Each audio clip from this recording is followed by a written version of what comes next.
سپین شعر در سره شریکوم یونس صاحب.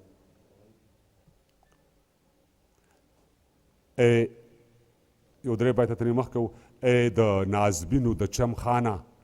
تا ته څه پته ده، ای د نازبینو د چم خانه تا ته څه پته ده، ته څه خبر یې لوږه څه ته او تنده څه ته وایي، او ته چې پیدا شوې په ککو کې درته شات څڅېدل، زه چې پیدا شوم ما د مور اوښکو ته خوله وازه کړه،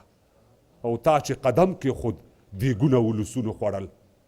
زه د مور غېږ کې جام په لاس ستاسو کوڅه کې ولاړ. او یوه قصه درته کوم خاندئ به نه راپورې، ستاسو به خوښه شي که نه خو د زړه بوج سپکوم. په حقیقت کې اډانه نه وه او نه وي شوي، بیا په آخر کې راته ووایه کاذب ترابه. داسې قصه وه چې زمونږ یو د لرګي صندوق او د صندوق مخه د لاس په ټوکایي جوړه وه، یوه حصه کې یو زنځیر او یو غټ کلب پروت و، هغه صندوق کې به مې مور زمونږ جامې کېښودي، او بیا ناڅاپي مې یو ورځ هغه صندوق ولیدو، خو چې کتل مې نو د خان کاکا د مال ځای کې و، او څه درته ووایم هو به هو زمونږ صندوق و. په یوه ساه مې تر خپل کوره ځان راورسو، مور ته مې ویلې ادې زمونږ صندوق څه نه دی، هغه صندوق خو د خان کاکا څاروي ګیا خوري. راته مسکی شوه، راته ویې ویل لیونیه زویه صندوق او په هغې صندوق کې فرق نشته، بس دومره فرق دی چې موږ پکې جامې کېږدو، زه دا منمه چې هغوی پکې واښه اچوي. ورته مې ویلې ادې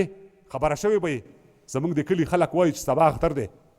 دې ځل اختر به په زړو جامو کې نه تېروم، تا خو ویلي و چې تا لا مې جامې کړي دي.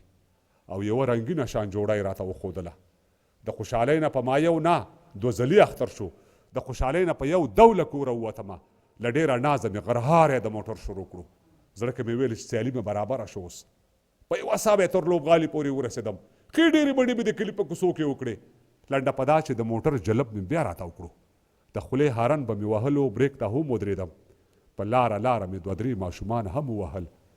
د خوشحالۍ نه مې په هیچا نظر نه لګېدو. او په یوه منډه مې تر کوره ځان راورسوه، د کلي ښځې به راتلې خپلې جامې یې وړلې، خو چې کتل مې د ګاونډ نه یوه ښځه راغله، او مور ته مې ویلې چې پلانۍ جامې دې وګنډلې، د دې خبرې سره یې سم هغه جوړه واخیسته کومې چې ما ته مور ویلې و چې ستا جامې دي، او ما یې د لاسو نه راکش کړې دا زما جامې دي، هغې په ډېره بدسترګۍ ما ته پیغور راکړو، مور ته مې خپله مزدوري ورکړه او یې ویډلې. او زه په ژړا شوم او مور ته مې ورمنډه کړله، هغې سینې پورې جوخت ونیولم ښه د لاسه یې راته راکړه خو قانع یې نه کړم، او دومره مې وژړل چې تاسو خبر یې ژړېدلو کې بلا خوند دی چې د خفګان نه یوې ګرمې تبې ونیولم، او اخر مې مور راته سوګند په یوه جوړه وخوړو، ویل ته وده شه زه د شپې تالا جامې ګنډم، او د ټیکري په یوه پیسکه یې سر وتړلو، تاسو یقین وکئ بلا مودې تېرې شوې، خو هغه ښځه مې اوس هم په سترګو ښه نه لګي. بیا د سهار د ملازانه سره ډزې وشوې، خو دغه ډزې د اختر پسې لا تیزې شولې، خو چې راویښ شوم مور مې ناسته وه جامې ګنډلې، د ویښېدلو سره سم مې بیا اصرار شروع کړو، هغې ویل راته چې صبر وکړه، زه صبرېدم چېرته، په خپله خبره ټینګ ولاړو، شاید چې نور حوصله ورپاتې شوې نه وه، او راته معلومه شو چې خدای ګو دا جامې هم پردی دي، او دومره یې ووهلم چې په پرتو خاورو وغورځېدم، بیا ویده شوم، او بیا دوباره زه د ملګرو په دې شور راویښ شوم، خو چې کتل مې حویلی کې ماشومان ولاړ وو، او د اختر په ګلورینو جامو ټول سنبال وو، او مور مې ویل ورته چې ودرېږئ میوه در کوم، چې تر کوټې پورې راتله نو ما ځان بیا ویده کړو، ولې چې زما او په هغې جامو کې ډېر فرق و، او کوټې ته راغله د کټوۍ نه یې د غنمو نینې په خپل پلو کې زر واړولې، بیا ووته، او زه نور پوه نه شوم، خو د مور مې یو خبر واورېده، ویلې بچو ګورئ خفه نه شئ زه کونډه یم، خو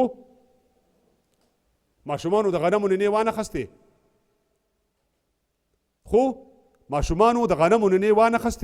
مور مې په ډک پلو په ستو قدمونو راغله، هغه نینې په یو چت جام کې ور واړولې، په سوچ کې کېناسته، تندي ته یو لاس ورکړو، بیا یې د سترګو نه دوه غټې اوښکې راغلې، بیا پسې نورې راغلې، بیا زه په خړ مخ له پرتو خاورو راپاڅېدم، ورته مې ویلې مورجانې زه جامې نه غواړم، خو په دې مې پوه کړه چې د هر اختر کې ولې ژاړې، ویل متي الله ته لا په دې مجبورۍ نه پوهېږې، غزل کې یاست یو سپین شیربل و